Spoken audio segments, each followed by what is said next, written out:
Hello everyone, welcome to JPS platform. I am Vinay Rajput and today I am going to discuss about science and technology portion है ना। उसको मैं थोड़ा सा और increase करूंगा जो मैंने लास्ट क्लास में बताया था।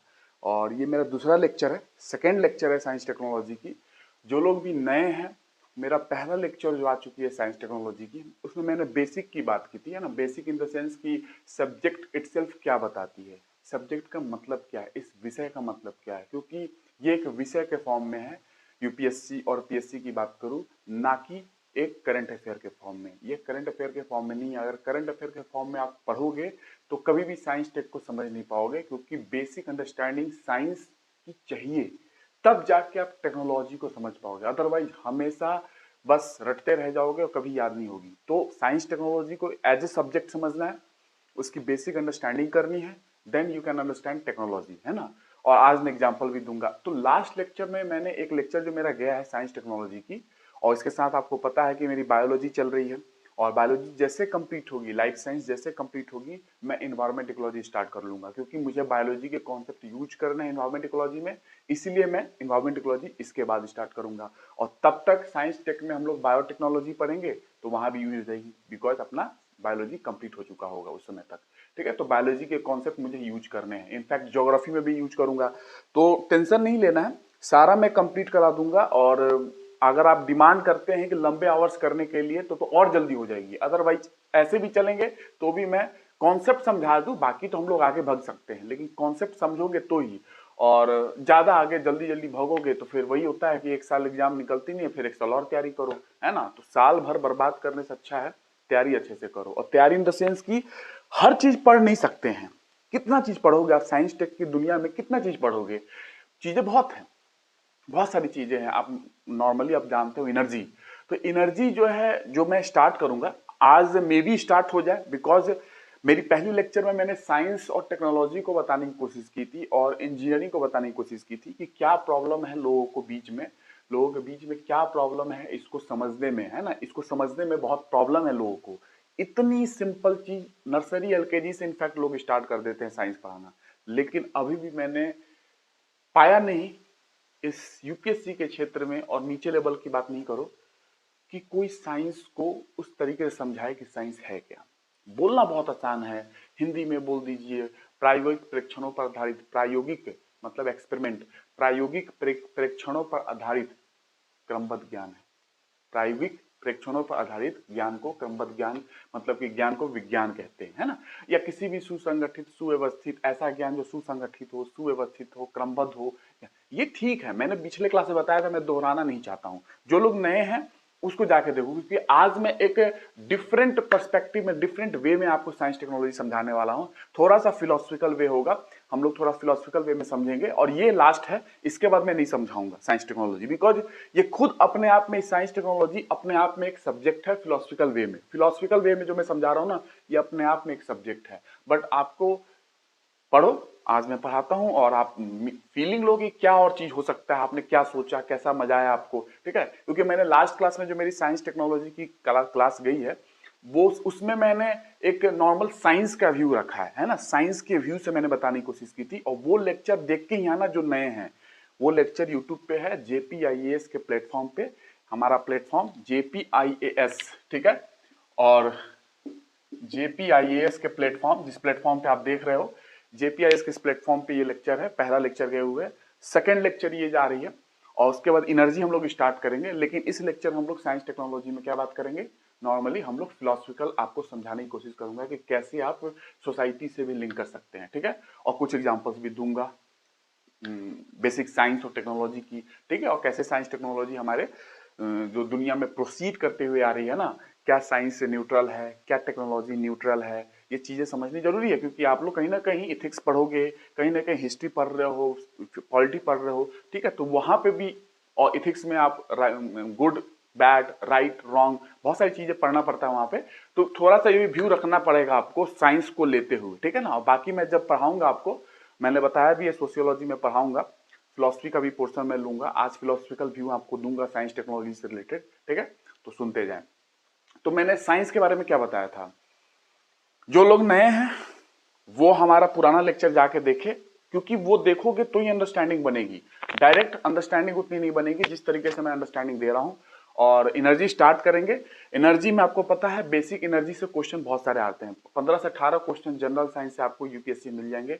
और नॉर्मल जो यूपीएससी के एग्जाम होते हैं, एमपीपीएससी हो, यूपीपीएससी हो, बिहार पीएससी हो, सब में क्वेश्चन आते हैं। और एनर्जी बहुत इंपॉर्टेंट है, एनर्जी से क्वेश्चन मेंस में भी बनती है और प्री में भी क्वेश्चन आ रहे हैं। जैसे यूपीएससी की बात कर लूं तो यूपीएससी में, पीएससी में भी आप देख लोगे क्वेश्चन मिलेंगे। यूपीएससी में जैसे एनर्जी में क्वेश्चन, जैसे कि कोल पे क्वेश्चन आ रहे हैं कि कोल की एस पे क्वेश्चन आ गया, या फिर क्लैथरेट्स क्या होते हैं, गैस हाइड्रेट्स क्या होते हैं, इस पे क्वेश्चन आ गया है ना। तो उसके बाद आप नॉर्मल टेक्नोलॉजी की बात कर लो, फ्यूल सेल पे आ चुके हैं, माइक्रोबियल फ्यूल सेल पे आ चुका है। तो ये बहुत सारे क्वेश्चन इधर आते जा रहे हैं, समझ रहे ना, समझ में आ रही है चीजें।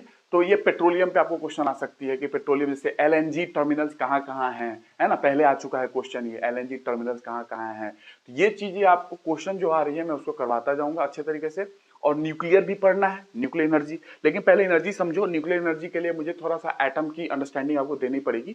एटम के बारे में आप समझोगे तो ही न्यूक्लियर एनर्जी समझ पाओगे, ठीक है। तो वो मैं पढ़ा के ले चलूंगा, आपको चिंता नहीं करना है। एक बेसिक से लेके चल रहा हूं, मैं भागूंगा नहीं कि सीधा आता भाई मैं तो पढ़ा सकता हूँ, तुरंत खत्म भी कर दूंगा, लेकिन तुमको लगेगा पढ़ लिया, एग्जाम में कुछ प्रॉफिट नहीं होगा, आपको कुछ नहीं बनेगा। तुमको लगेगा तुमने पढ़ लिया क्योंकि और जगह से पढ़ रहे हो, तुमको लग रहा है कि तुमने तो 10 लेक्चर देख डाली, 15 लेक्चर देख डाली एनर्जी की, लेकिन वो सॉल्व नहीं होंगे जब तक बेसिक नहीं पता है, ठीक है ना। बेसिक पता हो, यूपीएससी की तैयारी कर रहे हो, आइए क्या कहते एसएससी वाली पढ़ाई करके मत चला जाना, है ना। यूपीएससी के एग्जाम में वहां लिखना भी है, तो एक अंडरस्टैंडिंग डेवलप करनी है, वो भी साथ में करो। अंडरस्टैंडिंग सिर्फ रटना नहीं है, अंडरस्टैंडिंग भी डेवलप करनी है, लिखना है ना, कितना याद करके जाओगे। तो अंडरस्टैंडिंग इसीलिए मैं दे रहा हूं, बायोलॉजी में भी मैंने समझाया है, हर जगह समझा रहा हूं कि समझो, क्योंकि समझोगे तो ही लिख पाओगे। तो साइंस की बात मैंने की थी, थोड़ा सा दोहराता हूं पिछला क्लास का और फिर आपको तो आगे लेके चलता हूं। साइंस क्या है?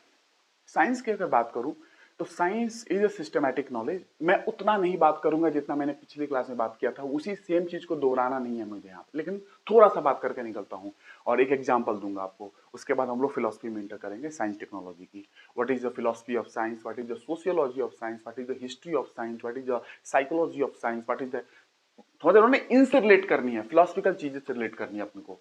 तो पहले क्वेश्चन आपको मैं जो बता रहा हूं ये कि एग्जाम्पल पहले समझे, क्योंकि मैंने पिछले क्लास में एग्जाम्पल से समझाया आपको, बट यहाँ पे मैं एक और ब्यूटीफुल एग्जाम्पल देना चाहता हूँ जो आपके लाइफ से जुड़ी हुई है, ठीक है। साइंस एंड टेक्नोलॉजी से लोग बोलते हैं ना कि science science is the reason for technology, science है तो टेक्नोलॉजी है, टेक्नोलॉजी से साइंस नहीं, ऐसा भी बहुत लोग बोल देते हैं, बट ये सब गलती है, कमी है यहाँ पे।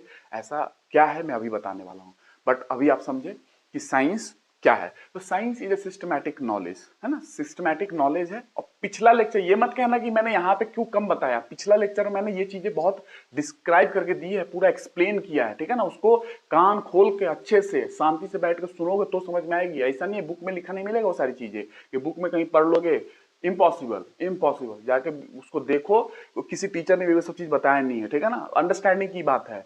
तो मुझे पता है इसलिए मैं बोल रहा हूँ, उसको ध्यान से सुनना तब समझ में आएगी। और ये लेक्चर फिर देखना, या अभी भी देख सकते हो, लेकिन दोबारा भी देखना, दोबारा देखना, ये बहुत बड़ी अंडरस्टैंडिंग मिल रही है साइंस टेक की।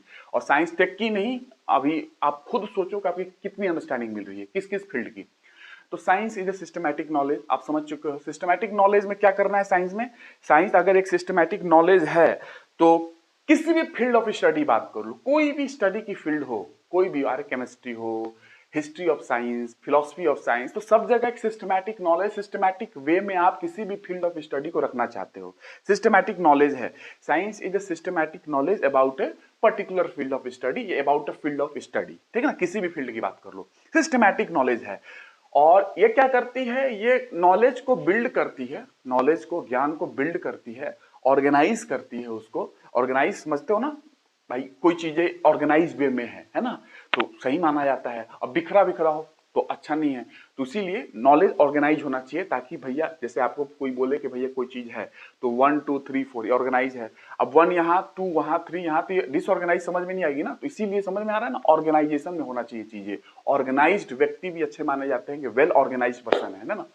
तो क्या है, ऑर्गेनाइज्ड है, it builds an organised knowledge, knowledge को बनाती भी है, नॉलेज आते जा रही है और नॉलेज ऑर्गेनाइज भी कर रहे हैं हम लोग। It builds an organise knowledge in the form of कैसे कैसे कैसे बिल्ड कर रहे हो नॉलेज को, कैसे ऑर्गेनाइज कर रहे हो नॉलेज को, इन the form of testable explanation. Testable explanation, explanation जो है वो टेस्टेबल होना चाहिए, मतलब कि वो राइट होना चाहिए, मतलब कि testable explanation it should be, वो किसी लॉजिक पे होना चाहिए, it should be some logic, कुछ लॉजिक होना चाहिए कि why it is so, how it is so, क्यों ऐसा है, ये कैसा है ना, कैसे ऐसा है, ये क्यों ऐसा है, सम लॉजिक होने चाहिए। तो ये टेस्टेबल एक्सप्लेनेशन का मतलब है कि जो नॉलेज बना रहे हो उसकी टेस्टेबल एक्सप्लेनेशन होनी चाहिए, मतलब कुछ लॉजिक होना चाहिए। और प्रिडिक्शन, उसके बाद प्रिडिक्शन, मैंने पिछली क्लास में डेफिनेशन लिखा था, याद रखना। तो प्रिडिक्शन, प्रिडिक्शन का मतलब कि आपने नेचर के बारे में समझा, आपने नॉलेज इकट्ठा किया, लेकिन क्या उसका यूज आप कर पा रहे हो? क्या कोई नेचर में कोई ऐसी घटना घटने वाली है, सुनामी हो, अर्थक्वेक हो, या फिर लैंडस्लाइड हो, या बहुत सारी घटनाएं हैं नेचर में, रेनबो का फॉर्मेशन हो, बारिश का होना, वेदर फोरकास्टिंग आप समझते हो, तो क्या आप पहले से प्रिडिक्ट कर पा रहे हो? देखो किया जाता है ना, वेदर फोरकास्टिंग कैसे की जाती है, मैं ज्योग्राफी में पढ़ाऊंगा आपको, तो की जा रही है ना। तो ये नॉलेज का यूज हो रही है, तो आप इस नॉलेज का यूज करके प्रिडिक्शन कर रहे हो कुछ चीजों का जो बाद में होना है, कल परसों 6 महीने बाद। क्लाइमेट चेंज के बारे में लोग बात करते हैं, क्लाइमेट के बारे में, वेदर के बारे में, तो प्रिडिक्शन करते हो ना। तो जो आपने नॉलेज इकट्ठा किया है, जो सिस्टमेटिक नॉलेज आपने इकट्ठा की है, इसका यूज करके आप प्रिडिक्ट करो, अपना प्रिडिक्शन करोगे, तो लाइफ में क्या हो जाएगी, चीजें आसान हो जाएगी। जो घटना होने वाली है किसी स्थान पे, मान लो उड़ीसा के कोस्ट पे सुनामी आने वाला है या साइक्लोन आने वाला है, तो आप अगर पहले से पता कर लेते हो तो वहां से लोगों को क्या कर लोगे, इवैक्यूएट कर लोगे, हटा लोगे वहां से लोगों को, तो क्या हो जाएगी, लोगों की जान बच जाएगी। तो इसलिए भी करना है, साइंस का मतलब ऐसा नहीं है, ये भी कारण है, हम लोगों को यूज करना है। अल्टीमेटली हमारे फायदे के लिए हम लोग सब काम करते हैं, जो भी नॉलेज हो हमारे फायदे के लिए, ह्यूमन के वेलफेयर के लिए है ना। और अलोंग विथ इन्वायरमेंट की सस्टेनेबिलिटी की बात करते हैं, इन्वायरमेंट भी अच्छा रहे, पर्यावरण भी अच्छा रहे, ठीक है, ये भी बात करते हैं, बट हमारा मेन फायदा जुड़ा हुआ है। तो बाय नोइंग लॉज, आप लॉज जान के, जो भी आपने खोजा है, you predict certain events in nature, आप प्रिडिक्ट करो कुछ घटनाएं जो नेचर में हो रही हैं, और अपना रक्षा करो पहले से प्रिडिक्ट करके, और उससे अपना ग्रोथ करो, ठीक है। क्योंकि जाहिर सी बात है, प्रिडिक्शन पहले से कर लो। जैसे अर्थक्वेक आने वाला है, तो आपको पता है एटमॉस्फेयर में रेडॉन गैस जो होती है ना, उसकी कंसंट्रेशन ना के बराबर है, ऐसा समझ लो, ना के बराबर, ठीक है। ना ना मतलब ना ही बोल लो, या ना के बराबर, ठीक है। लेकिन जब अर्थक्वेक आने वाली होती है तो उसकी कंसंट्रेशन पहले से बढ़ने लगती है एटमॉस्फेयर में। तो ऐसा पता कर सकते हो कि अगर रेडॉन गैस की कंसंट्रेशन किसी एटमॉस्फेयर में कहीं इलाके में बढ़ रही है, तो आपको अंदाजा लग सकता है कि ओ, अर्थक्वेक की चांसेस है, तो वहां से लोगों को हटा लोगे, वहां से लोगों को इवैक्यूएट कर लोगे, खाली करा लोगे, ताकि हमारी जनता बच जाए। तो ये लॉज जो आपने पाई है, आपने खोजा है कि रेडॉन गैस एटमॉस्फेयर में नहीं होता, और जब होगा इसका मतलब अर्थक्वेक के चांसेस हैं, क्योंकि अंदर से, पृथ्वी के अंदर से, अर्थ क्रस्ट के नीचे से, भूपर्कटी के नीचे से निकलेगी वो गैस, तो अर्थक्वेक के चांस है। तो अर्थक्वेक के चांस है तो पहले से प्रिडिक्शन कर लोगे। और भी प्रिडिक्शन के तरीके हैं, मैं बताऊंगा ज्योग्राफी में, डोंट वरी अबाउट दैट। तो आप लोगों को हटा सकते हो। तो ये है साइंस का बेसिक कॉन्सेप्ट कि साइंस अपने फायदा के लिए हमें यूज करना है।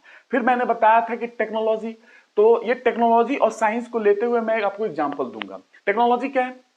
लोग बोलते हैं कि science is the reason for technology, science के कारण टेक्नोलॉजी है। अभी आपको पोल खुलेगी, साइंस के कारण टेक्नोलॉजी है कि नहीं।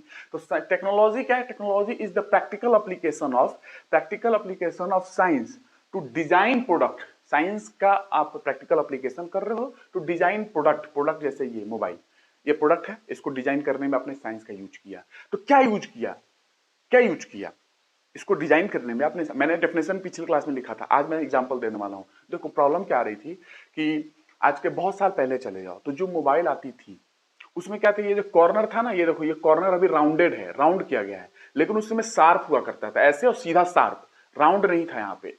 तो प्रॉब्लम ये आती थी कि जब मोबाइल नीचे गिर जाए, जब मोबाइल नीचे गिर जाता था तो सीधा यहाँ पे क्रैक, सीधा मोबाइल पे यहाँ क्रैक बन जाती थी। अब परेशानी बहुत कंप्यूटर के क्षेत्र को, आईटी के क्षेत्र के लोगों को, इलेक्ट्रिकल के क्षेत्र के लोगों को कि भैया ये क्रैक क्यों हो जा रही है मोबाइल गिरने के बाद। बहुत कंप्लेन जाती थी कस्टमर के द्वारा कंपनीज में कि आपकी मोबाइल गिरती नहीं है, कि क्रैक हो जाती है यहाँ से, क्योंकि वहां पे ये क्या कारण था कि ये शार्प था, अभी राउंड किया गया। हर मोबाइल को देखो, कॉर्नर को राउंड किया गया है ना, स्मूथ राउंडेड है। पहले शार्प होता था, ऐसे ऐसे शार्प, ठीक है ना, शार्प कॉर्नर होते थे, है ना, नुकीला कॉर्नर होता था।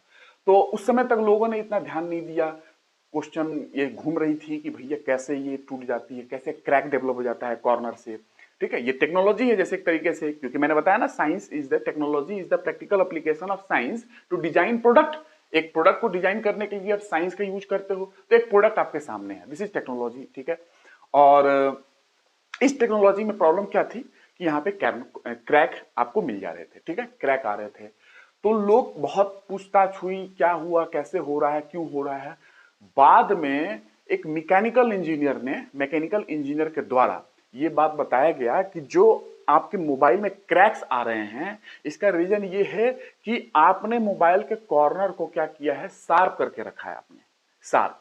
तो लोग पूछे कि इसका मतलब क्या है, तो उसने बोला कि देखिए मैं साइंस से आपको बता रहा हूं कि प्रॉब्लम क्या होती है जब शार्प कोई चीजें होती है, नाक है ना, नाक आगे की जो शार्प हो तो बेंड होने के चांसेस बहुत ज्यादा होते हैं, स्ट्रेस कंसंट्रेशन बहुत ज्यादा होता है। उसी तरीके से यहाँ पे स्ट्रेस का कंसंट्रेशन बहुत ज्यादा है जब कॉर्नर शार्प है, नुकीला है।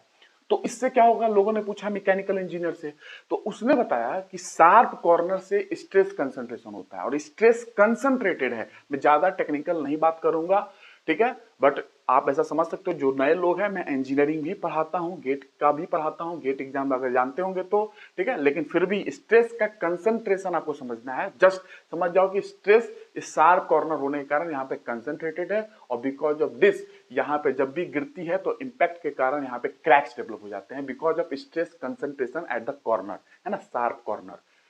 तो ये बात मैकेनिकल इंजीनियरों ने बताई, क्योंकि मैकेनिकल इंजीनियरिंग और सिविल इंजीनियर के लोग जानते हैं लोग। ठीक है, तो यहां से बात इलेक्ट्रिकल वालों को, आईटी वालों को पता चला। उन लोगों ने फिर कहा कि अब इसको शार्प है तो स्ट्रेस कंसंट्रेशन कम करना है, तो लोगों ने पूछा मैकेनिकल सिविल वालों से क्या करूं, तो मैकेनिकल वाले ने बताया कि एक कॉर्नर जो है इसका ना, कॉर्नर स्मूथ कर दो, उसको राउंड कर दो, नुकीला है इसको स्मूथ कर दो, इससे क्या होगा, स्ट्रेस कंसंट्रेशन रिलीज हो जाएगी। ठीक है, लोगों ने करना स्टार्ट कर दिया। अब देखिए मोबाइल आपकी गिरती है तो नहीं क्रैक होती है बिकॉज कॉर्नर अब राउंडेड है। तो ये साइंस का यूज किया गया है कि साइंस ने बताया कि ये टेक्नोलॉजी में कुछ प्रॉब्लम आ रही है, जब ये गिरती है तो क्रैक हो जाती है इसके अंदर, है ना, क्रैक डेवलप होते हैं, इसी कॉर्नर से क्रैक चल जाती है नीचे की ओर, कहीं भी आगे बढ़ जाएगी।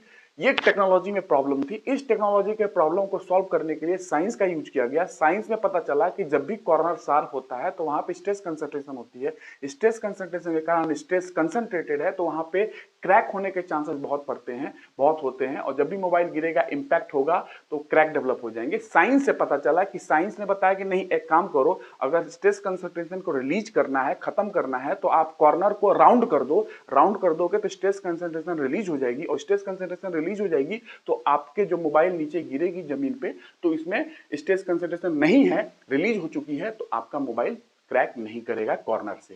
ठीक है, तो साइंस से फायदा हुआ टेक्नोलॉजी को कि टेक्नोलॉजी को सुधार की गई। ऐसे बहुत एग्जांपल है, मैं दे दे के आपको पका सकता हूं। आप लास्ट में कहोगे कि अब तो जिंदगी भर समझ में आ चुका है, लेकिन मुझे ऐसा लग रहा है कि आप इस एग्जांपल से ही समझ चुके हो कि साइंस क्या है, टेक्नोलॉजी क्या है, कैसे साइंस टेक्नोलॉजी को हेल्प की। यहाँ पे समझ में आ रही है, ये है तरीका कैसे टेक्नोलॉजी को साइंस ने ठीक किया।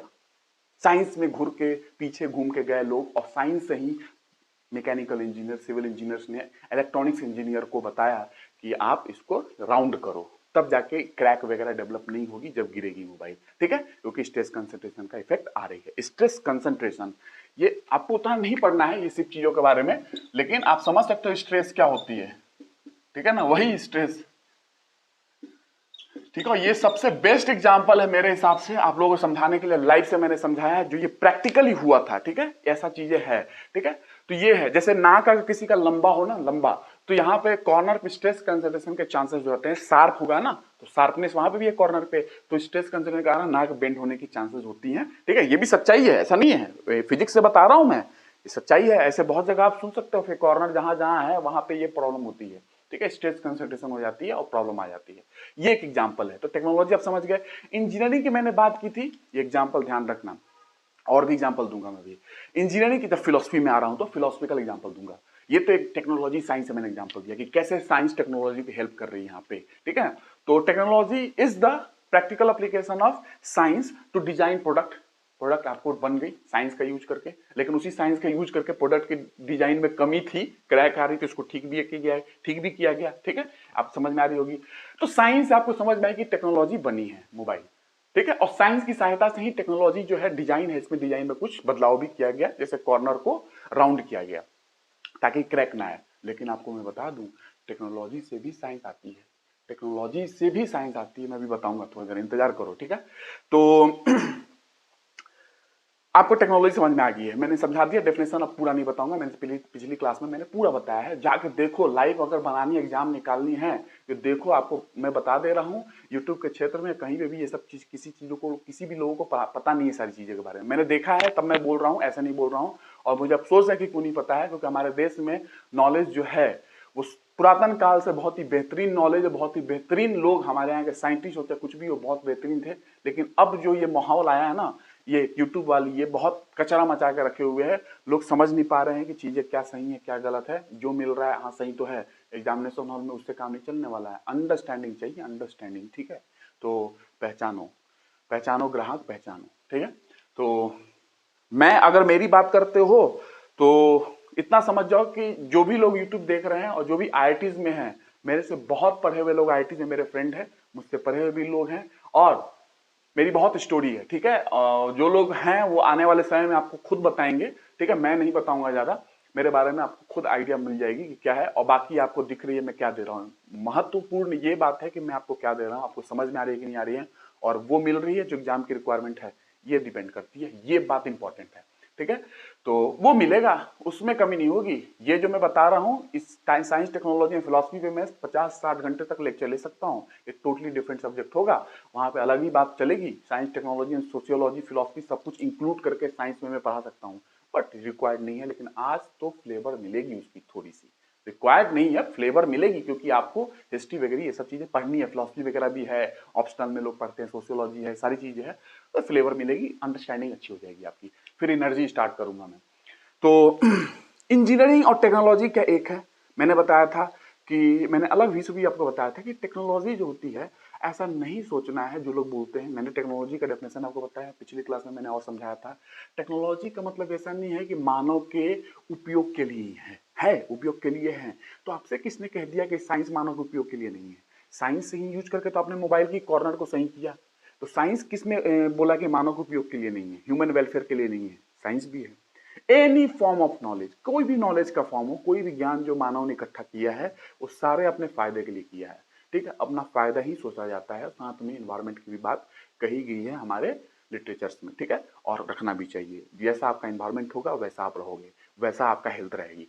तो बात यह है कि कोई भी फॉर्म ऑफ नॉलेज ले लो, कोई भी फॉर्म, साइंस या टेक्नोलॉजी या सोशियोलॉजी या फिलॉसफी या एनीथिंग एनीथिंग, सारा नॉलेज ह्यूमन के वेलफेयर के लिए है, हमारा ह्यूमन वेलफेयर अच्छा हो, और along with environmental protection, environmental sustainability, पर्यावरण सतत जो है ना, आप विकास समझ रहे हो, सतत विकास की जो बात की जाती है, तो कोई भी फॉर्म ऑफ नॉलेज, जो भी ये लोग बोल रहे हैं कि टेक्नोलॉजी जो होती है वो सिर्फ मानव के उपयोग के लिए, मानव का काम, मानव की लाइफ आसान करने के लिए, और हमारी लाइफ आसान हो जाएगी, तो समझ रहे हो, जैसे मोबाइल से आज बात कर ले रहे हो, तो सिर्फ यही नहीं है, हर फॉर्म नॉलेज, कोई भी नॉलेज का फॉर्म ले लो, साइंस भी मानव के उपयोग के लिए ही है।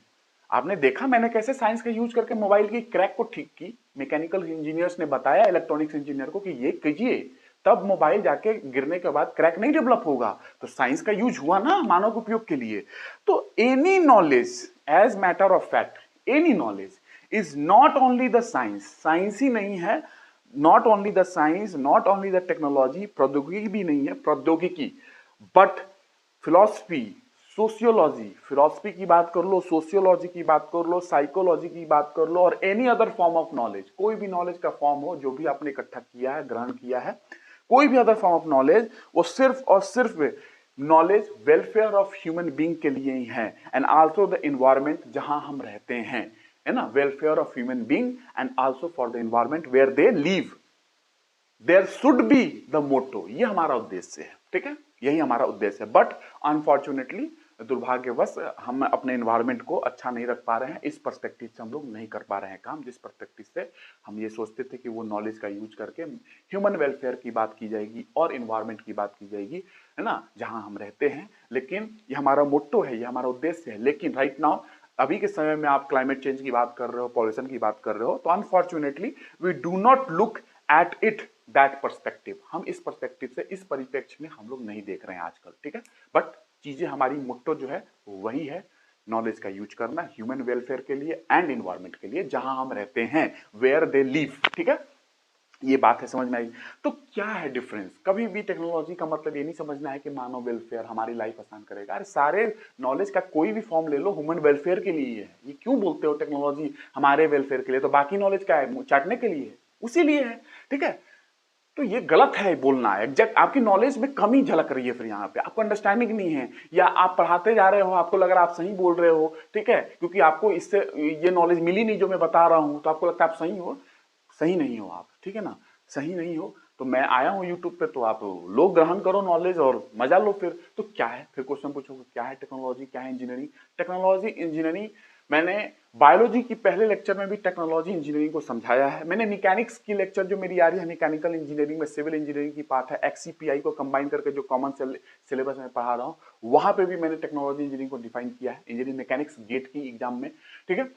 लेकिन मैं थोड़ा सा आज आपको अलग व्यू से टेक्नोलॉजी इंजीनियरिंग बता रहा हूं। देखिए, so engineering is basically, technology engineering अपने आप में अलग है, ठीक है, अपने आप में डिफरेंट है। Engineering is basically a process of doing, मैंने बताया था प्रोसेस ऑफ डूइंग।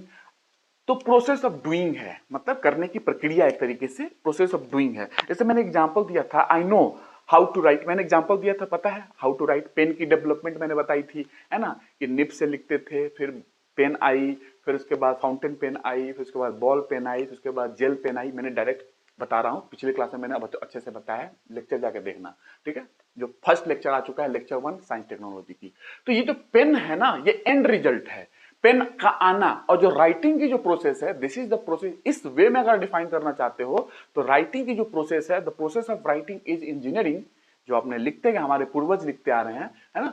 और जो पेन है, अल्टीमेटली जो पेन है, ये सारे के सारे टेक्नोलॉजी है, जो पेन की एक से फॉर्म दूसरे form, ball pen, fountain pen, ball pen, gel pen, ये टेक्नोलॉजी है। लेकिन प्रोसेस ऑफ राइटिंग जो इस दौरान, बॉल फाउंटेन पेन आया तो भी लोगों ने लिखा जो भी लिखना था, बॉल पेन आया तो भी लोगों ने लिखा, जेल पेन आया तो भी लोगों ने लिखा।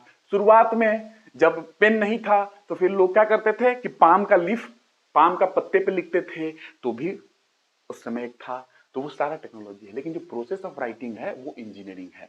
तो एक वर्ड में मैं दिखाऊं, बोलूं कि क्या है इंजीनियरिंग और technology. Technology refers to purely, technology refers purely to result, result पे बात करती है, अंतिम परिणाम क्या है, this is the pen, is technology, है ना, अंतिम परिणाम।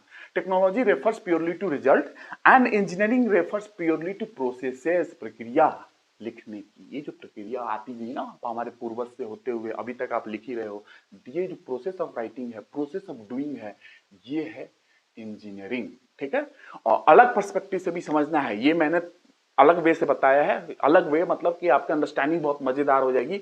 एक और वे से मैंने बता के रखा है, लेक्चर जाके देखते जाओ बायोलॉजी की, ठीक है, उसमें मिलेगा। किसी भी वे से मैंने छोड़ा नहीं है, और भी वे से मैं समझा सकता हूँ। एग्जाम्पल तो बहुत दिए जा सकते हैं, बट मैंने एक एग्जाम्पल पेन का दिया, ठीक है, एग्जाम्पल बहुत भी दिए जा सकते हैं। एक मैंने बात की थी कि आपसे कोई पूछे कि क्या इंजीनियरिंग और टेक्नोलॉजी का कंबाइंड वे में क्या हमारे ग्रंथों में कोई बात की गई है? तो शिल्प संहिता का नाम आपने सुना है? शिल्प संहिता, शिल्प संहिता नाम सुना होगा तो आपको याद होगी कि शिल्प का मतलब क्या है। शिल्पा, शिल्पा का मतलब क्या है? शिल्पा, ठीक है। तो मैंने पिछली क्लास में बात की थी, मैंने बताया था कि इसका संस्कृत में शिल्पा का मतलब ये होता है नाना विधाना, आपने अगर सुना होगा।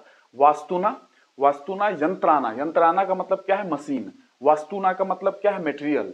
तो नाना विधाना वस्तुना, वस्तुना यंत्राना, कल्प संपदाम, धातुना, धातु मतलब मेटल, साधुनाचे वास्तुना शिल्प संगीतम, ठीक है। तो इसका मतलब क्या है? इसके अंदर आपको मटेरियल, इसके अंदर ट्रांसपोर्टेशन, सब की बात की जा रही है। तो क्या है? वेरियस काइंड ऑफ टेक्निक, अलग अलग प्रकार की technique, machine and object, various kinds of technique, machine और ऑब्जेक्ट। ऑब्जेक्ट में प्रोडक्ट हो सकता है, कोई प्रोसेस प्रक्रिया हो सकती है, इनका यूज करना है।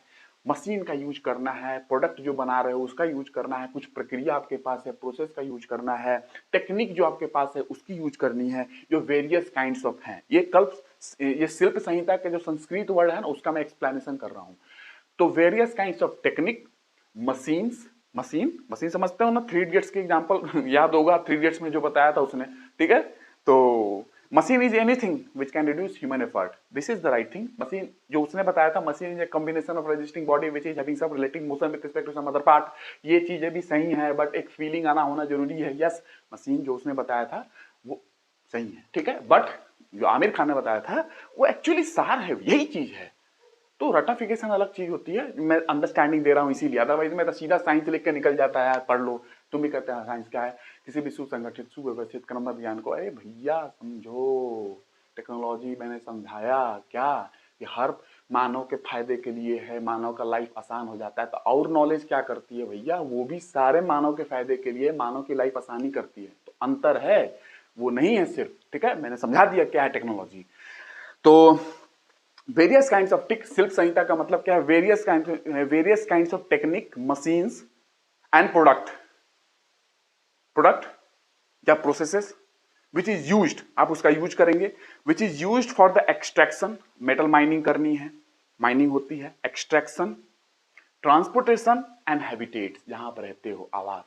तो आप यहां पर यूज कर सकते हो उन टेक्निक्स का, उन मशीन का और उन प्रोसेसेस का, उन प्रोडक्ट्स का। कहां पे यूज करोगे, विच is used for the extraction, transportation and habitats, habitat मतलब आवास, घर बनाने में यूज कर रहे हो, ठीक है। तो यहां पे आप यूज कर सकते हो इन सारे प्रोसेस का, टेक्निक्स का, मशीन्स का, ठीक है, इसी को बोलते हैं शिल्पा, ठीक है ना। तो इसको एक लाइन में मैं डिफाइन करूं जो मैंने समझाया, various kinds of techniques, machines and object, object में प्रोडक्ट भी हो सकते हैं, प्रोसेसेस भी हो सकते हैं, कुछ उत्पाद या प्रोसेसेस, प्रक्रियाएं। Various kinds of techniques, machines and objects, bracket में प्रोडक्ट एंड प्रोसेसेस, ब्रैकेट में प्रोडक्ट एंड प्रोसेसेस लिख सकते हैं, ठीक है, मैंने पिछली क्लास में लिखा भी था इसको, डेफिनेशन को, which is used for extraction, transportation and habitats, habitats आवास, is called as Shilpa, Shilpa. तो shilp is nothing but it is a combination of engineering and technology, ये है आपके एंसेस्टर्स का द्वारा बनाया गया, ये शिल्प is a combination of engineering and technology. तो आपसे कभी कोई पूछे कि कोई चीज बताओ जो इंजीनियरिंग और टेक्नोलॉजी का कॉम्बिनेशन है, वो शिल्प है, ठीक है। अब यहां से मैं कहानी खत्म करता हूं, और कहानी खत्म करके मैं आपको ले चलता हूं कहां पे, मोबाइल की कहानी मैंने बता दी आपको, मोबाइल की कहानी बताने के बाद अब मैं आपको लेके चलता हूं कहां पे, फिलॉसफी, ठीक है। देखिए अब मैं बात करूं टेक्नोलॉजी, अब फिर से मैं फिलोसफिकल वे से समझा रहा हूं, सारा रखे रहना जो मैंने समझाया है। टेक्नोलॉजी की बात करूं, साइंस, टेक्नोलॉजी एंड सोसाइटी को इंक्लूड कर सकता हूं। साइंस, टेक्नोलॉजी, फिलोसफी है तो सोसाइटी को तो इंक्लूड करना ही पड़ेगा, सोसाइटी को लाना ही पड़ेगा। तो क्या है कि technology, the way we understand, जिस तरीके से हम टेक्नोलॉजी को अंडरस्टैंड करते हैं, वी ऑलवेज से दैट, हम क्या बोल सकते हैं, वी ऑलवेज से दैट कि technology predates modern science, technology predates, मैं एग्जांपल दूंगा, चिंता नहीं करना है, ठीक है। The way we understand technology, इससे आपको क्या समझ में आती है कि टेक्नोलॉजी हमेशा प्रीडेट करती है मॉडर्न साइंस से, टेक्नोलॉजी से ही मॉडर्न साइंस आ रही है ना। जैसे आप समझते हो कि साइंस से टेक्नोलॉजी आती है, यहां पे अगर आप आज के समय में देखोगे तो technology, the way we understand, always predate modern science, है ना। बट पीपुल वेरी ऑफन, बहुत लोग ऐसे हैं, वेरी ऑफन थिंक करते हैं कि no no no no no, science is prior to technology, science पहले होगी तब टेक्नोलॉजी आएगा, है ना। बहुत लोग ऐसा सोचते हैं, but right now in modern sense we always understand technology predates modern science, नहीं टेक्नोलॉजी से साइंस आ सकती है, ठीक है। बट पहले हम लोग क्या सोचते थे कि no no no no no, science is prior to क्या, technology, science is prior to the formation of technology, science चाहिए पहले टेक्नोलॉजी की फॉर्मेशन के लिए, टेक्नोलॉजी चाहिए, मोबाइल चाहिए तो पहले साइंस चाहिए आपको, ठीक है। लेकिन मैंने बताया आज के समय में technology predates modern science, example दूंगा, चिंता नहीं करने का, एग्जांपल दूंगा, ठीक है। तो ये कैसे हमको पता चला कि technology predates modern science, if you see like a history of science, if you see like philosophy of science, if you see like a sociology of science, है ना, psychology of science, then you find, तब आपको दिखने को मिलेगा, ये दिखने को मिलेगा कि साइंस ऑलवेज, ये सारी चीजें जो हैं ये ऑलवेज, आपको यहां से ये पता चलेगी कि science always reiterate the point that technology always predate modern science. हमेशा आपको यहाँ से sociology of science, history of science and psychology of science, philosophy of science आपको पता चलेगा। अगर आप देखोगे उनको तो आपको पता चलेगा technology always predate modern science, ये आपको पता चलेगा। क्या जो मैंने बताया आपको कि बट हिस्ट्री ऑफ साइंस अगर देखोगे, sociology of science, philosophy of science देखोगे तो वहां से आपको पता क्या चलेगा कि जो ये है philosophy of science, sociology of science always reiterate the point that technology always predate modern science, technology always predate modern science. ये बात आप history, sociology and philosophy of science से बता सकते हो, ठीक है। ये बात आपको पता चलती है, ठीक है, ये technology always predate modern science, ठीक है। बट आप क्या समझते हो कि साइंस से टेक्नोलॉजी बहुत सारे टीचर बताते हैं, ठीक है, सही भी है, लेकिन ये किसने बोल दिया कि टेक्नोलॉजी से साइंस नहीं आएगा? ये किसने बोला? नहीं पता है तो ना बोलिए ज्यादा, ठीक है, अच्छा रहेगा, नॉलेज लोगों को गलत नहीं देना चाहिए, ठीक है। तो from the vantage point of, अगर मैं बात करूं एक सुविधाजनक रूप से आपको समझाने की कोशिश करूं और वैसे, from the vantage point of history of sociology, history of sociology और historical sociology, political economy and philosophical anthropology, इस व्यू से, इस वेंटेज पॉइंट से आप समझने की कोशिश करोगे, then we always find that technology is a medium, technology is a medium through which human interacts with nature. Technology is a medium, technology एक मीडियम है, इसको मिटा दूं, टेक्नोलॉजी इज ए मीडियम, ये ह्यूमन बींग्स है यहां पे, technology is a medium through which human beings interact with nature, ठीक है। ऐसा टेक्नोलॉजी वो माध्यम है जिसके, टेक्नोलॉजी वो माध्यम है जिसके बीच ह्यूमन बींग्स इंटरेक्ट करते हैं नेचर से और कुछ रिलेशनशिप को डेवलप करते हैं नेचर के साथ, हम मानव नेचर के साथ, प्रकृति के साथ, ठीक है, कुछ रिलेशनशिप को डेवलप करते हैं। अब इससे आपको क्या समझ में आ रही है कि इसमें क्या आपको लगा कि कैसे टेक्नोलॉजी डेवलप होती है, क्या है? तो अगर मैं बात करूं, टेक्नोलॉजी इज द मीडियम, जो मैंने समझाया, और through which human interacts with nature, प्रकृति से, और नेचर की बात करूंगा तो नेचुरल फिनोमेना, सोशल फिनोमेना दोनों आ जाएंगे, ठीक है, यहाँ पे नेचुरल फिनोमेना हो या सोशल फिनोमेना हो, दोनों आएंगी। तो this is the technology is the medium through which human interacts with nature, और उसके साथ के साथ there also we have some kind of relationship, some kind of relationship with nature, हमारी कुछ रिलेशनशिप भी है नेचर के साथ, इंटरेक्ट तो करते ही हैं, कुछ रिलेशनशिप भी है ह्यूमन बींग्स का नेचर के साथ। अर्लियर लिटरेचर, अगर आप पहली पुरानी लिटरेचर को देखो तो वो सजेस्ट करती है, क्या सजेस्ट करती है कि nature always control human action. Earlier literature को देखोगे तो आपको सजेशन मिलेगा, वहां से सजेस्ट करती है कि nature always control human action, human के एक्शन को प्रकृति कंट्रोल करती है। हमारे पुराने लिटरेचर में बात लिखा गया है, बात ये सारी चीजें मिल जाएगी कि नेचर ऑलवेज कंट्रोल ह्यूमन क्या, ह्यूमन का एक्शन। बट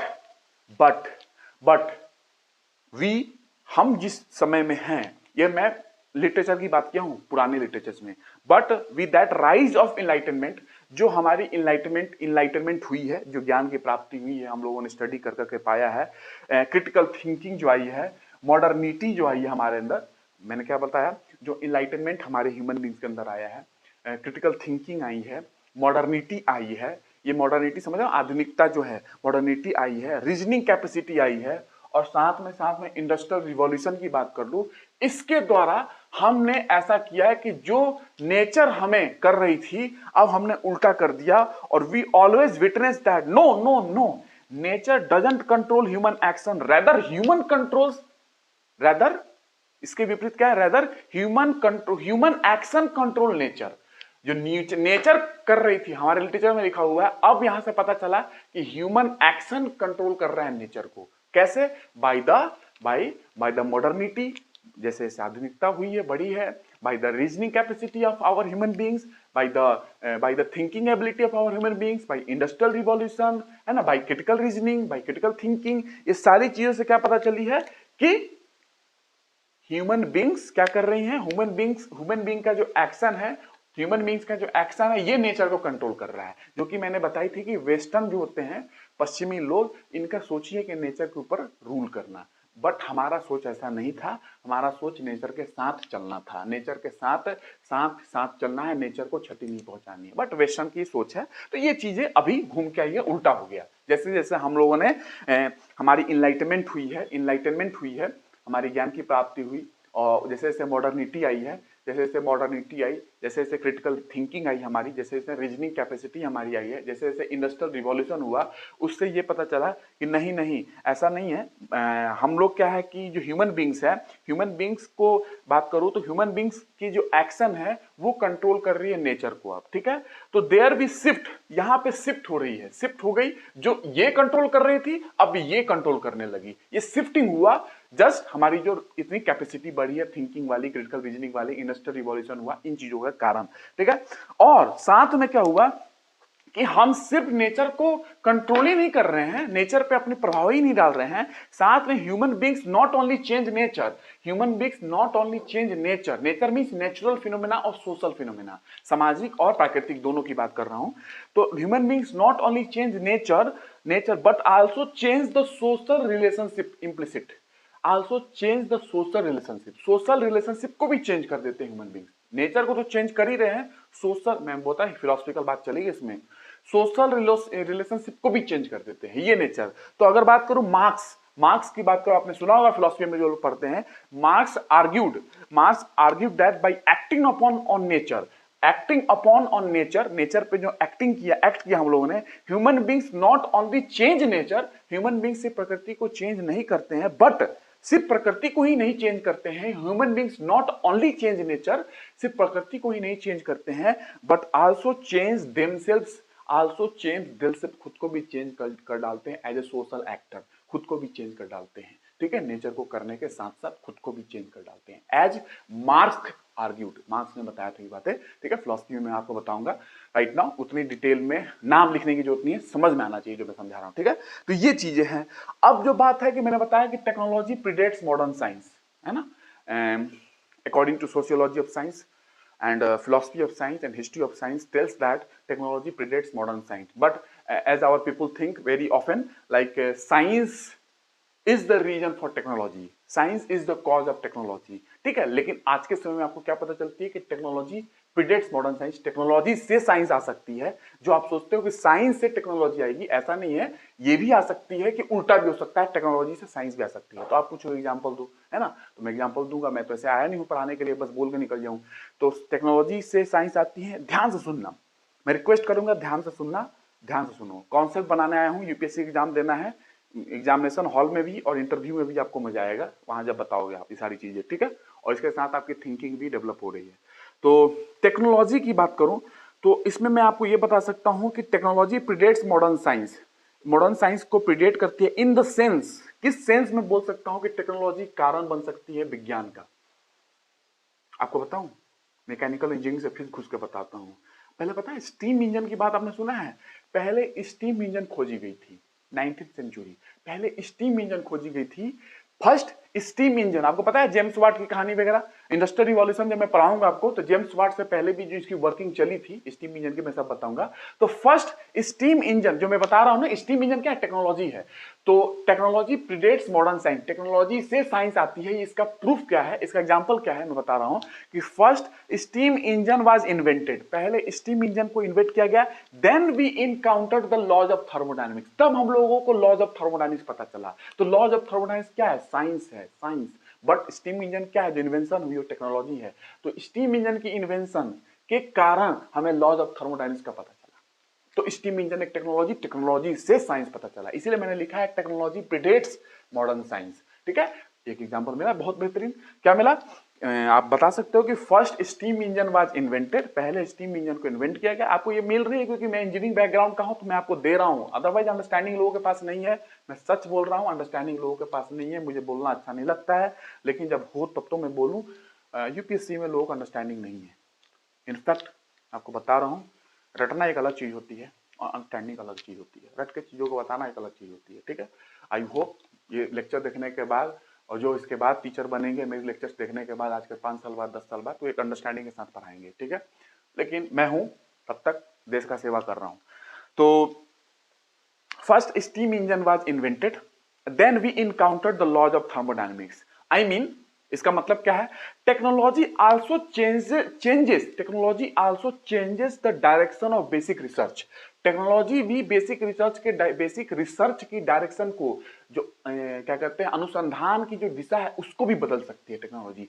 स्टीम इंजन आई, और उसके बाद लॉज ऑफ थर्मोडायनेमिक्स, उष्मागतिकी के सिद्धांत आए। उष्मागतिकी का सिद्धांत साइंस है, और इन्वेंशन जो हुई है स्टीम इंजन की, वो टेक्नोलॉजी है। तो टेक्नोलॉजी से साइंस आई, टेक्नोलॉजी प्रीडेट्स मॉडर्न साइंस, जो मैंने लिखा था प्रूव हो गई। मैं, तुम बोलोगे और एग्जाम्पल मिल सकता है क्या? मैं हूं तो मिलेगा, इतना दूंगा कि तुम एग्जाम्पल से ही 10 घंटे भर सकता हूं, बट राइट नाउ एक और देता हूं, सुनो। दूसरी एग्जाम्पल, आपने इनका नाम सुना है, अब्दुल सलाम। ही is the eminent theoretical physicist of Pakistan. He is the eminent theoretical physicist of Pakistan. He was the actually he gone, ये निकल गए इस दुनिया से, और बहुत अच्छा काम किए हैं। पाकिस्तान का नाम इन्होंने ही सब कुछ रोशन किया है। आपको पता है सर्न का नाम अगर पता है, particle physics lab Geneva Switzerland border, तो वहां पे एसोसिएट मेंबरशिप जो पाकिस्तान को मिली है because of this. He is the guy जिनके कारण ये वहां पे एसोसिएट मेंबरशिप पाकिस्तान को मिला है। ये ही is the eminent theoretical physicist. ठीक है, थ्योरेटिकल फिजिसिस्ट क्या होते हैं कभी बताऊंगा आपको। ठीक है, एक्सपेरिमेंटल फिजिसिस्ट और थ्योरेटिकल फिजिसिस्ट क्या होते हैं, क्या डिफरेंस होता है। ठीक है, तो eminent theoretical physicist Abdul Salam जो है ये पाकिस्तान के हैं, और इन्होंने कहा था कि टुडेज बेसिक साइंस, जो मैं बताया हूं ना टेक्नोलॉजी प्रीडेट्स मॉडर्न साइंस, उसका दूसरा एग्जांपल एक क्या कहते हैं, एक मैंने इंजन का बताया, स्टीम इंजन का, और एक ये बता रहा हूं। इन्होंने क्या बताया, इनकी स्टेटमेंट है कि basic science, today's basic science will be tomorrow applied science. Today's, आज का, today's basic science will be tomorrow applied science.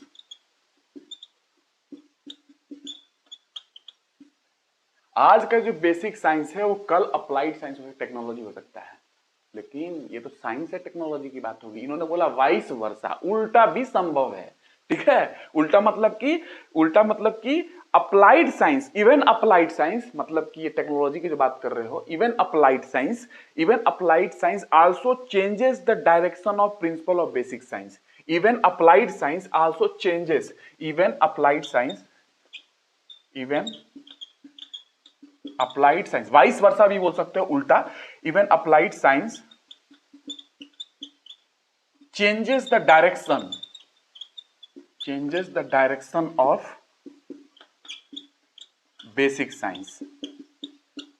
मतलब ये वाली बात निकली कि साइंस से टेक्नोलॉजी आती है, लेकिन इन्होंने उल्टा भी कहा कि नहीं, technology predates modern science, technology से भी साइंस आती है।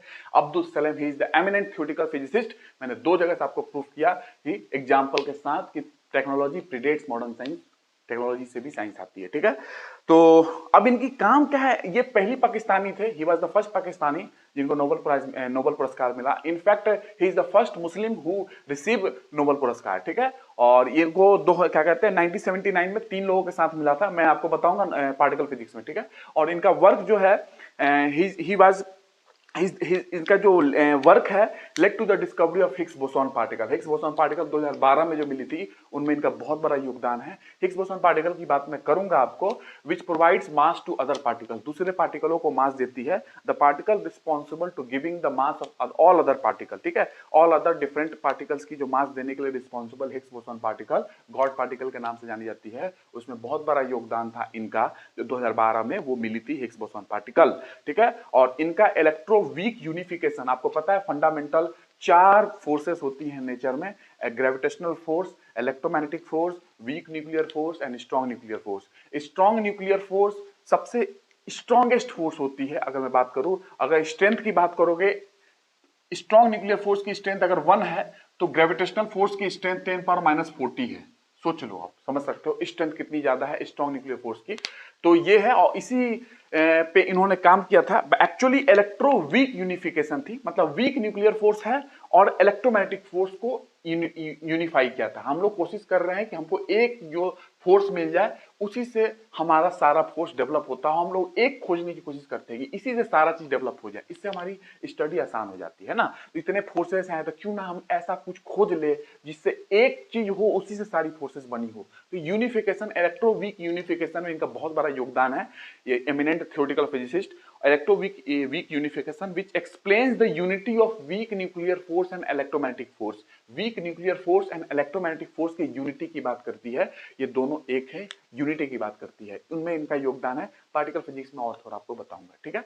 अभी कितना ही तो इनके बारे में जिक्र हुई थी तो मैंने बता दिया। Abdul Salam is the eminent theoretical physicist, is the very much Pakistan के इंफ्रास्ट्रक्चर के डेवलपमेंट में, न्यूक्लियर हो चाहे कोई भी हो, उनके डेवलपमेंट में, न्यूक्लियर रिएक्टर हो, उनके डेवलपमेंट में इन्हीं का योगदान है सबसे बड़ा। आप कोई भी ऐसा इंफ्रास्ट्रक्चर डेवलपमेंट नहीं पाओगे पाकिस्तान का जिसमें इनका नाम ना हो, ठीक है। बट पाकिस्तान के लोगों ने इनके साथ सही नहीं किया, क्योंकि वहां पे एक धर्म का भी एक चलता है वो, और ये फिजिसिस्ट थे, थ्योरेटिकल फिजिसिस्ट थे, और यूनिवर्स की बात चल रही थी, हिग्स बोसॉन की बात मैंने की, तो इनको लोगों ने बहुत बहिष्कार किया, बहुत तंग किया, इनको परेशानी हुई, और इनको एक ऐसा समय आ गया कि इनको अपनी नागरिकता, देश के रहोगे या अपने प्रोफेशन को चुनोगे, ये भी बात इनके सामने आ गई कि आप देश में, पाकिस्तान में रहना पसंद करोगे कि जो आप प्रोफेशन करते हो, जो आप फिजिसिस्ट हो, ये लेना पसंद करोगे। तो इन्होंने देश को छोड़ा, अपने प्रोफेशन को चुना, ये वो व्यक्ति हैं, ठीक है। बहुत कहानी इनके बारे में मैं बताऊंगा जब पार्टिकल फिजिक्स में आऊंगा, बिकॉज पार्टिकल फिजिक्स से रिलेटेड है, इनका वर्क भी उसमें बहुत ज्यादा है,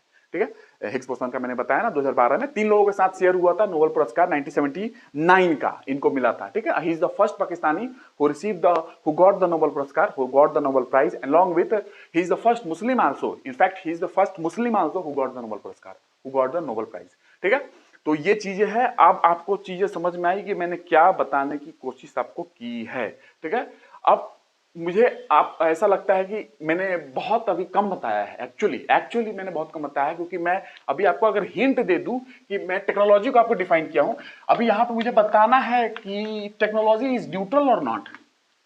आज के समय में टेक्नोलॉजी न्यूट्रल है, क्योंकि आज जो आप साइंस पढ़ रहे हो ना, ये क्यूरोसिटी, मैंने बताया था ना, क्यूरोसिटी हमारी है, जानने की जागरूक, ये है कि इच्छा है कि हम प्रकृति के बारे में जाने, लेकिन ये जानने की इच्छा, ये क्यूरोसिटी जो है वो अब कहीं और जा चुकी है। अब साइंस क्या हो चुका है, फंडिंग मिल रही है पैसे की, भाई ये सीड की डेवलपमेंट करो, बीज की, इसके लिए कॉन्ट्रैक्ट होगी, इसके लिए एग्रीमेंट होगी, आपकी आउटपुट सही आती है तो आपकी एग्रीमेंट चलेगी, आउटपुट सही नहीं आया, आपने सीड डेवलपमेंट में काम अच्छे से नहीं किया तो आपकी एग्रीमेंट ब्रेक हो जाएगी। तो अब साइंस की डायरेक्शन बदल चुकी है, ये फिलॉसफी में ऐसी डीलिंग करनी पड़ती है, ठीक है ना। वो स्ट्रेट लीनियर नहीं पढ़ना है, जो एक्चुअली साइंटिस्ट जो होते हैं ना, आइंस्टीन की बात छोड़ दो, बर्नौली वगैरह की बात छोड़ दो, ये लीनियर सोचते थे कि science is responsible for the development of technology and technology in terms responsible for the development of society. ये लीनियर रिलेशनशिप है, एक्चुअली साइंटिस्ट ऐसा ही सोचते हैं, बट बहुत कम साइंटिस्ट हैं जो एक कंबाइंड वे में स्टडी करते हैं साइंस, टेक्नोलॉजी एंड सोसाइटी का, ठीक है। तो science, technology, society is nothing but the conglomeration of history of science, philosophy of science, sociology of science and partially psychology of science, इनका कॉन्ग्लोमरेशन है। आपको लीनियर नहीं सोचना है कि science develop technology, technology develop society, no, return is also possible, society develops technology and technology से science, ऐसा भी हो सकता है, सोसाइटी आल्सो डेवलप्स टेक्नोलॉजी। आप सोच रहे होंगे कैसे, यही तो फिलॉसफी है, मैंने बताया ना, यहां से मैं प्रूफ कर सकता हूं आपको, बहुत सारी एग्जांपल्स है, लेकिन क्या करूं, समय आपको है कि सब चीज चाहिए तुरंत मिल जाए, और दुनिया में आज तक किसी को तुरंत कुछ मिला नहीं, तो ये भ्रम में क्यों है।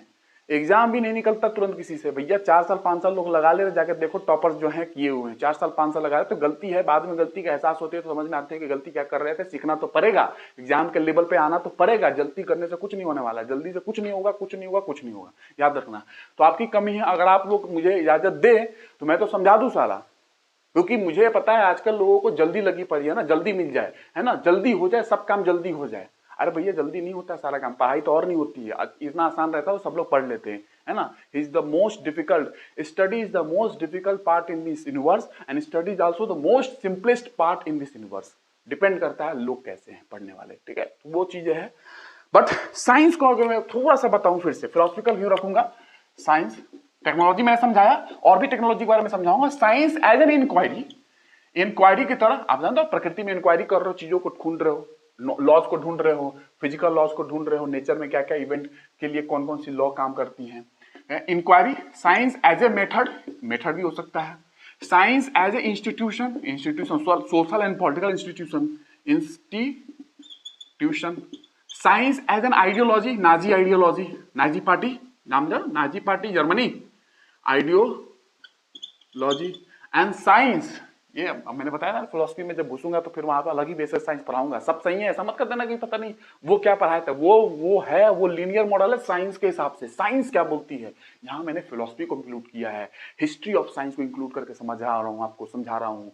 Philosophy of science, sociology of science, ethics को इंक्लूड कर रहा हूँ, इपिस्टेमोलॉजी को इंक्लूड।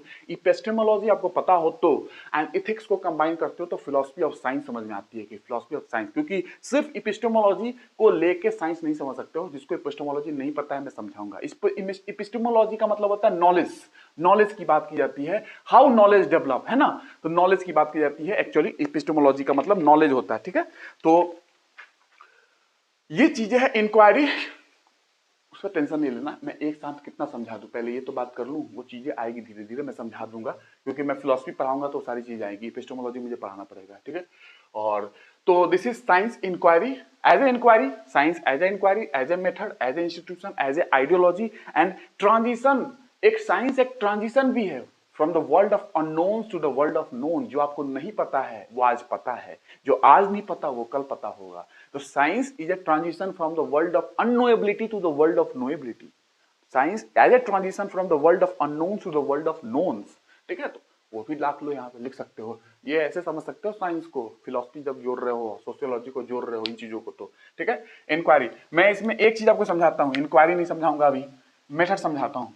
कितना इसमें टाइम लगे मुझे, हर में चाहिए 10-10 मिनट, आपको नहीं है मिनट, आपके पास टाइम नहीं उतना, मुझे ऐसा लगता है आपको जल्दी चाहिए, ऐसा मुझे फील होता है। अगर आप राजी हो तो फिर क्या करेगा काजी, अब सब मैं कर दूंगा फिर आपके लिए, लेकिन आप राजी हो तब तो। आज के समय में लोगों को पेशेंस नहीं है, लोगों को हर चीज जल्दी चाहिए, और लोगों को ये नहीं पता है कि पहले के समय में सिलेबस इतना था तो लोग पढ़ते थे निश्चिंत होके, पेशेंस के साथ, धैर्य के साथ। अब सिलेबस इतना है, बढ़ चुका है, तभी लोगों को पेशेंस नहीं रहा, अब जल्दी हो जाए। ये उल्टा क्यों चल रहे हैं लोग, मुझे नहीं समझ में आ रही है, उल्टा क्यों हो गया लोगों के अंदर। 2 मिनट की वीडियो, शॉर्ट्स वीडियो देखने में लोगों को मजा आ रहा है यूट्यूब पे एक्चुअली, और जो पढ़ाई की चीजें हैं उसमें मजा नहीं आ रहा है लोगों को, ठीक है ना, जो लाइक बना सकती है। लेकिन शॉर्ट्स वीडियो देख देख के अपनी मेंटालिटी को बदल चुके हो कि तुमको पढ़ाई में भी शॉर्ट्स वीडियो चाहिए, 2 मिनट चाहिए बस, वहीं पे समझ लूं मैं 2 मिनट में। भैया अपने आप को बेवकूफ बना रहे हो, ठीक है ना। 2 मिनट में आज तक किसी ने कुछ नहीं समझाया, ठीक है। मैं खुद नहीं, अब मैं भाग के चलूं तो आप कहोगे बेकार पढ़ाता है ना। कौन समझाया आपको ये सारी चीजें, आप जाकर पता करो। तो मैं आया हूं तो फायदा लो और पढ़ो, ठीक है ना। ये चीजें आपको बहुत जरूरी है, काम आएगी। Science as a method, science as a method का मतलब क्या, मेथड मतलब देखिए, अगर मैं बात करूं science as a method, objective of science, science का जो ऑब्जेक्टिव है वो ट्रुथ के पास जाना, सच के पास जाना। But objective of non science, religion, धर्म की ऑब्जेक्टिव है, उसका भी ऑब्जेक्टिव है ट्रुथ के पास पहुंचना। तो यहां पे ऑब्जेक्टिव में तो कुछ डिफरेंस नहीं है ना, इन दोनों की, चाहे साइंस हो चाहे नॉन साइंस रिलीजन हो। लेकिन ऑब्जेक्टिव तो डिफरेंस नहीं क्रिएट करती है, लेकिन वो मेथड है, वो मेथड ही है जो इन दोनों के बीच में डिफरेंस क्रिएट करती है, साइंस और रिलीजन के बीच, धर्म के बीच में।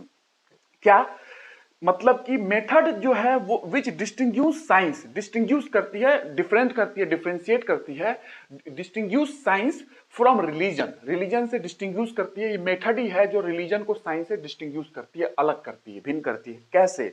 Science does not make speculation, science कभी भी अनुमान नहीं लगाती है। Science does not make speculation the way religion does, जैसे रिलीजन लगाती है। Science does not make speculation the way religion does, religion धर्म लगाती है, स्पेकुलेशन करती है, अनुमान करती है, लेकिन साइंस ऐसा नहीं करती है। साइंस क्या करती है? Science believes in the empirical, science believes in the empirical and rationalist approach, इस पे बिलीव करती है। इसका मतलब क्या है, क्योंकि कोई चीज मैं ऐसे नहीं छोड़ूंगा, समझा के बताऊंगा। Science believes as empirical and rationalist method of inquiry. इस तरीके की इंक्वायरी होती है साइंस के अंदर। जो इंक्वायरी आप नेचर में कर रहे हो, किस तरीके की मेथड है? रेशनलिस्ट मेथड है। रेशनलिस्ट मेथड का मतलब क्या होता है? It is based on, rationalist method का मतलब ये है, मैंने समझाया भी आपको, उसी का मतलब मैं समझा दे रहा हूं। It is based on reason. Rationalist का मतलब ये है कि it is based on reason, कुछ रीजन तो होना चाहिए ना भाई, है ना। दूसरा, और मैंने क्या होता है? Empirical, it is based on experience, experience के आधार पे। तो साइंस इंपिरिकल भी है, it is based on experience, और रेशनलिस्ट भी है, it is based on reason, कोई रीजन के आधार पे, है ना, कोई चीज का रीजन होना चाहिए। तो science believes in the empirical and rationalist method of inquiry. किस तरह की इंक्वायरी है? Empirical, it is based on experience, and rationalist it is based on reason, कोई रीजन के आधार पे, but religion doesn't follow this thing. तो what is the difference between this thing? Difference क्या है? तो डिफरेंस ये है कि science doesn't believe in kind of speculative philosophy, कोई स्पेकुलेटिव फिलॉसफी नहीं, अनुमान नहीं लगा देना है कि कुछ भी हाँ ठीक है। Rather science always starts with verifiable fact, science start होती है एक तरीके से वेरीफाइबल फैक्ट्स पे बात करती है। साइंस में वेरीफाइबल फैक्ट, साइंस वो मत सोचना कि साइंस स्टार्ट्स विद क्वेश्चन, मैंने बताया है जो लोग साइंस में वेरीफाइबल फैक्ट्स की बात कीजिए, कोई भी फैक्ट है उसको वेरीफाई करो भैया, स्क्रूटिनी करनी पड़ती है, जांच पड़ताल करना है आपको, ऐसे नहीं बोल देना है कि बस ये है तो है, अनुमान लगा लिया, मान लिया हाँ ठीक है। रिलीजन में वैसा होता है, धर्म में। तो science does not believe in the kind of speculative philosophy, rather science always start with verifiable facts, maybe science starts with verifiable facts, verification तो करना पड़ेगा कोई भी चीज का, तभी साइंस उसको मान्यता देगी, ऐसे नहीं देगी। मतलब अगर आपने, मैं बोल दूं कि आपको एलियन दिख गया, तो एलियन दिख गया तो ये मान सकती है, या भूत दिख गया ये मान सकता है कोई की रिलीजन वाला व्यक्ति, हाँ दिखा है, but science does not, science नहीं मान सकती है, साइंस इसको नकार सकती है, but a person of science, science का पर्सन इसको एक्सेप्ट नहीं करेगा, जबकि रिलीजन का पर्सन भूत को देखना, इन चीजों को मान सकता है, ठीक है। तो साइंस का पर्सन इसको एक्सेप्ट नहीं करेगा, दिस इज प्रिसाइजली बिकॉज, इसका रीजन ये है कि क्योंकि साइंस का पर्सन एक्सेप्ट नहीं करेगा कि भूत देखा, मैंने ये देखा, क्योंकि इट इज द मेथड, ये मेथड ही है साइंस की, साइंस का ये मेथड ही है जो डिफरेंशिएट करता है साइंस को एंड रिलीजन को। साइंस की मेथड ही है, ऑब्जेक्टिव तो सेम है, साइंस का भी ऑब्जेक्टिव है ट्रुथ के पास पहुंचना, रिलीजन के भी ऑब्जेक्टिव है ट्रुथ के पास पहुंचना, लेकिन साइंस में अगर बात करूं तो साइंस विल नेवर एक्सेप्ट, जो मैंने बताया घोस्ट वाली बात, precisely because it is the method which makes the difference between science and religion. वो मेथड ही है, एक मेथड है जिस मेथड से साइंस वर्क करती है, लेकिन रिलीजन की मेथड अलग है, ठीक है। साइंस स्पेकुलेशन पे भरोसा नहीं करती है कि भैया बस अनुमान लगा दो, बट रिलीजन डस, रिलीजन करती है। कभी कभार आपने देखा घोस्ट में, बहुत लोग है घोस्ट भूत देखा, हाँ है, तो रिलीजन की बात, बट साइंस के पर्सन से बोलोगे never, never accept that, because it is the reason that science की जो बात करूं, साइंस में जो है it is the method, science में मेथड ही है जो मेक कर रहा है, एक डिफरेंस बना रही है रिलीजन और साइंस में। साइंस की मेथड ही है, मेथड जो साइंस और रिलीजन के बीच में डिफरेंस बनाती है, ठीक है। तो ये चीजें हैं, आपको क्या समझ में आई? इसलिए मैं साइंस को बोल सकता हूं और तरीके से, philosophical science always believes in observable and verifiable facts, science always believes in observable and verifiable facts, ऐसे फैक्ट्स जो वेरिफिकेशन हो चुका हो, ऐसे फैक्ट्स जो ऑब्जर्वेबल हो, ऑब्जर्वेशन के आधार पे हो। Yes, universe is expanding, Edwin Hubble ने बताया कि ब्रह्मांड एक्सपेंड कर रही है, यस, तो ऑब्जर्वेशन है हमारी ये, ठीक है, एक्चुअली ऑब्जर्वेशन है, तो पता चला, यस, ऐसे चीजें हम लोग बताते हैं, ठीक है, ऐसे चीजों को बताते हैं। इसलिए मैंने बताया कि science always believes in observable and verifiable facts, ठीक है, वेरिफिकेशन होनी चाहिए। मैंने इसको बहुत बार समझाया आपको साइंस क्या है, कैसे है, ठीक है। तो ये साइंस आप ऐसे समझ सकते हो, ये मेथड के बारे में। इंस्टीट्यूशन की बात करूं, साइंस एज एन इंस्टीट्यूशन, एक इंस्टीट्यूशन है social and political institution. Political institution means Nazi science, Nazi party का आप जानते हो, Hitler, Nazi science propagated during the world war two के समय जो नाजी साइंस प्रोपेगेट हो रही थी, this is political institution as a social and political, सामाजिक एंड राजनीतिक इंस्टीट्यूशन के आधार पर आप साइंस को देख सकते हो। पॉलिटिकल इंस्टीट्यूशन आपको पता चल गया नाजी साइंस, ठीक है।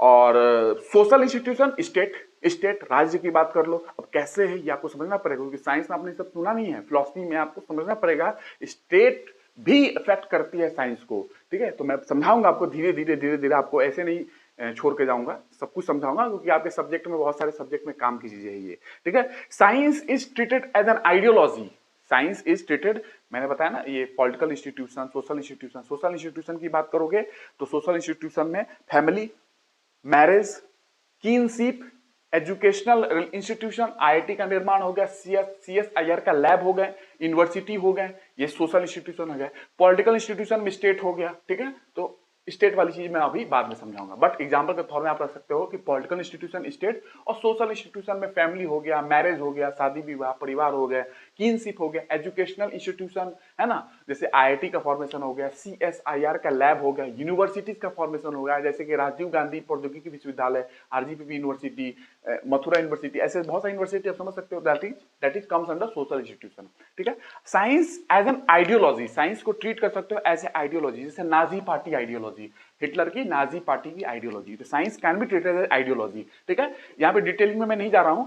और यहां से फिर अननोन्स, मैंने बताया था कि अननोन से नोन्स की ओर जाना। तो साइंस की एक लाइन में बोलता हूं, खत्म करता हूं। बहुत सारी कहानियां हैं बट आपको ये पता चल जाएगी, और उसके बाद मैं एनर्जी स्टार्ट करूंगा। आपकी डिमांड होगी तो मैं इसको आगे लेकर चलूंगा, फिलॉसफी वाली कहानी आपकी डिमांड पे, ऐसे नहीं, क्योंकि मैं मोर देन सफिशिएंट आपको बता चुका हूं। ओवरऑल सफिशिएंट से भी सफिशिएंट लेके जा चुका हूं। इतना कोई बताते नहीं, आप यूट्यूब पे छान लेना यार, नहीं कोई बताता है, पता ही नहीं है लोगों को तो क्या बताएंगे। तो ये लेकिन अच्छी बात नहीं है, मैं चाहता हूं लोगों को पता हो, ठीक है। मुझे खुशी होगी कि लोगों को पता होगी तो खुशी होगी, क्योंकि ये टीचर का मतलब ये नहीं है कि मैं खुश हो जाऊं कि बस तुमको नहीं पता मैं खुश हूं, नहीं नहीं, पता है, यही मैं इसलिए तो मैं बता रहा हूं ना। अब ये लेक्चर देखने के बाद लोगों को पता होगी तो मुझे खुशी होगी, चलो भाई सही जानकारी लोगों के बीच में सही होना चाहिए, ठीक है।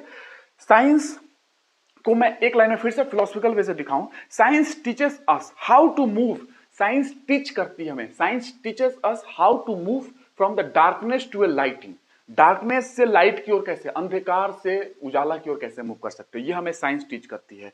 Science also teaches us how to move from the world of unknown to the world of known. नहीं पता है आज, कल पता चल जाएगा वो चीज के बारे में। कोई भी प्रकृति में घटना है, आज नहीं तो कल पता चलेगा। तो world of unknown to world of known, जैसे कि हिग्स बोसॉन पार्टिकल की बात चल रही है, गॉड पार्टिकल की खोज चल रही है, यूनिवर्स के एक्सपेंडिंग की बात चल रही है, डार्क मैटर, डार्क एनर्जी। तो वर्ल्ड ऑफ अननोन अभी अननोन है, बाद में नोन होगा।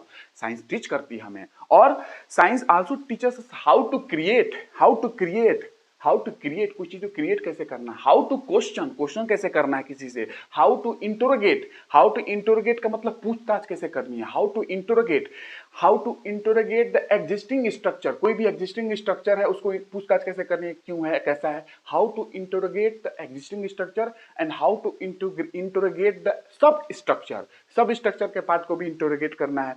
विच other forms of inquiry may not able to do, other forms of inquiry की बात करूं, रिलीजन है ये वो इसको नहीं करती इस तरीके से, बट साइंस करती है। तो which other forms of inquiry may not able to do, ठीक है। So science also teaches how to create a space, to accommodate different perspective और डिफरेंट ओपिनियन, अलग अलग प्रकार के विचार को कैसे एकोमोडेट करना है, साइंस आल्सो टीचेस अस, ये भी टीच करती है हमें सिखाती है। तो science also teaches us how to accommodate different perspective and different opinion, ठीक है। तो इसके साथ मैं इतना ही रखता हूं। आगे आपको बतानी है, क्या बतानी है आपको समझ में आ रही है, क्या बताना चाहता हूं मैं आगे। मॉडल भी पढ़नी है आपको actually, perspective of science, how the linear model, the hierarchical model, the embedded model, है ना। आपको पता है embedded मॉडल के बारे में, कैसे सोसाइटी को लेके चलती है साइंस टेक्नोलॉजी, ये सारी चीजें है। But right now more than sufficient, आपके सिलेबस को स्टार्ट करने के लिए मुझे इतना बताना था, आपको मैंने बता दिया। अब एनर्जी मुझे पढ़ाने दो, अगर आपकी डिमांड होगी तो मैं इसको आगे लेके जरूर जाऊंगा, ठीक है। आप भरोसा कर सकते हो, मैंने एथिक्स उठा लिया ना तो आप पागल हो सकते हो सुन के मेरी कहानी, जिस तरीके से मैं बताऊंगा आपको एथिक्स।